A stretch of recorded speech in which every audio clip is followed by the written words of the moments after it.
King James Bible, the book of Job, chapter 29.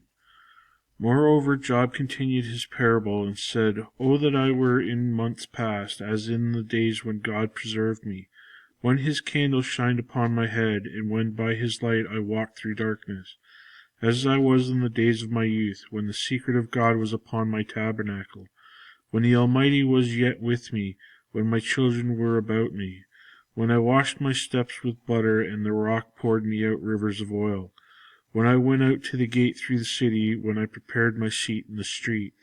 The young men saw me and hid themselves, and the aged one arose and stood up. The princes refrained talking, and laid their hand on their mouth.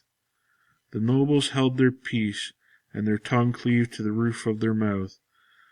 When the ear heard me, then it blessed me, and when the eye saw me, it gave witness to me, because I delivered the poor that cried, and the fatherless, and him that had none to help him.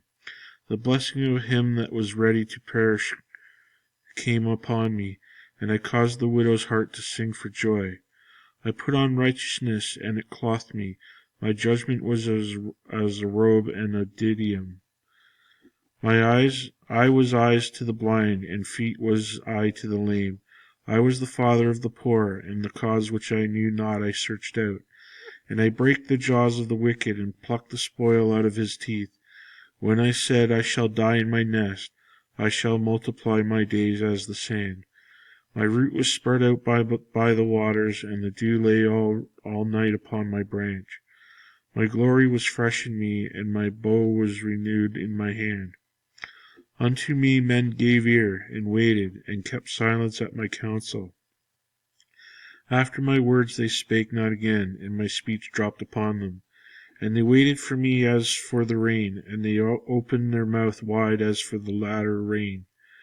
If I laughed on them, they believed it not, and the light of my countenance they cast not down. I chose out their way, and sat chief, and dwelt as a king in the army, as one that comforteth the mourners.